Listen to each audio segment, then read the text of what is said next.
Holy God, thou just judge, my sins are ever before thine eyes and present to thy thought.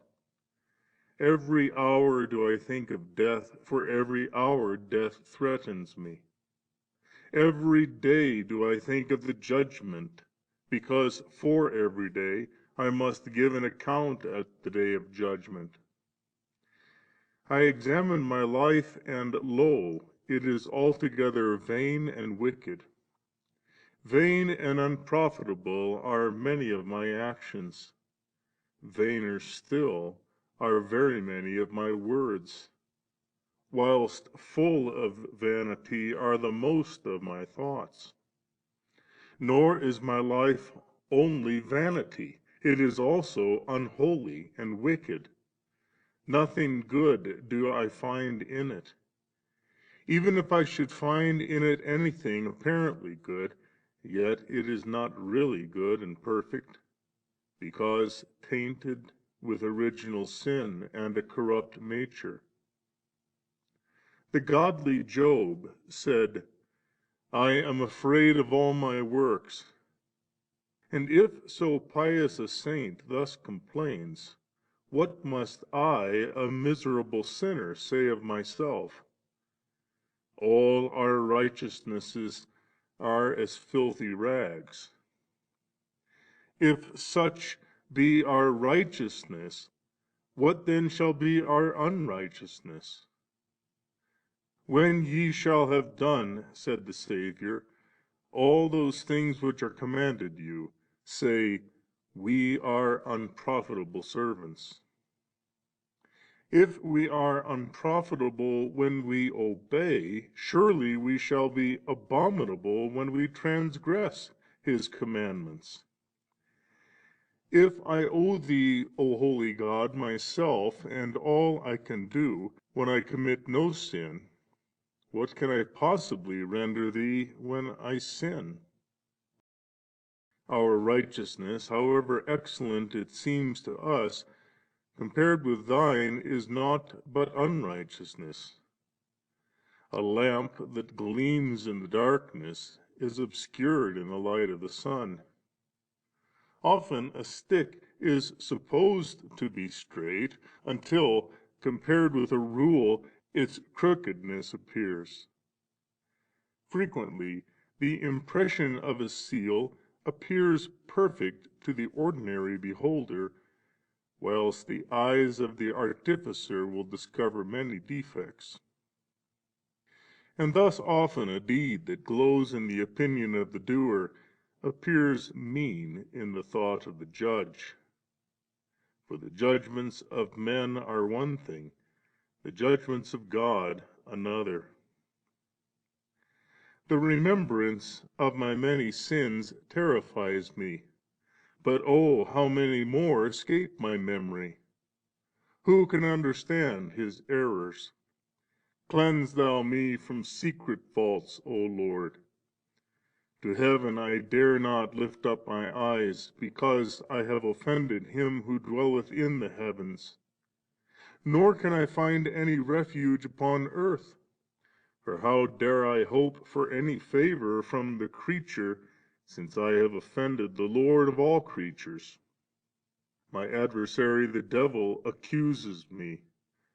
Thou righteous judge, says he to God, adjudge him mine on account of his sin, who would not be Thine through the offer of Thy grace. Thine he is by nature, mine by his wilful delight in sin. Thine he is through Thy passion, mine through my persuasion. Disobedient to Thee, he has been obedient to me. From Thee he received the robe of immortality and innocence. From me he has received these tattered garments of unrighteousness. Thy robe he has lost, in mine he comes to Thee. Adjudge him then to be mine, and condemn him to share my eternal damnation. All the elements rise in judgment against me. The heavens cry out, I have comforted thee with light. The air exclaims, I have given thee every variety of birds for thy pleasure. The water says, I have given thee every kind of fish for thy sustenance. The earth declares, I have supplied thee with bread and wine for thy nourishment. Yet hast thou abused all these things, and hast brought our common Creator into contempt. Let all our blessings, therefore, be turned into instruments to torture thee. The fire cries out, Let him be burnt in me. The water says, Let him be drowned in me. The air calls out, Let him be tossed and driven by my tempests. The earth exclaims, Let him be swallowed up by me. The fire again says, Let my flames devour him. The holy angels whom God has given to be my ministering spirits and my companions in the future life accuse me also. And alas, by my sins I have deprived myself of their holy ministry in this life, and of the blessed hope of their fellowship in the life that is to come. The very voice of God, the divine law, is also my accuser. That law I must either keep or perish.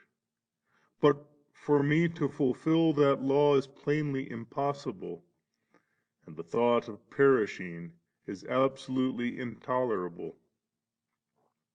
And God, the inflexible judge, the almighty executor of His own external law, accuses me. Him I cannot deceive, for He is wisdom itself. From Him I cannot flee, for everywhere His power reigneth.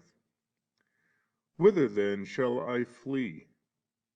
To Thee, O blessed Christ, my only Redeemer and Saviour, do I fly for refuge. Great indeed are my sins, but greater far is the satisfaction Thou hast made for them. Great is my unrighteousness, but greater far is Thy righteousness. I admit my sin. O do Thou graciously remit its penalty. I reveal it. Do Thou mercifully conceal it. I penitently uncover it. Do Thou graciously hide it. In me there is nothing but sin that deserves Thy condemnation. In Thee there is nothing but grace that affords me a blessed hope of salvation. I have committed many sins, for which I could be most justly condemned, but Thou hast omitted nothing that Thou mightest most graciously save me.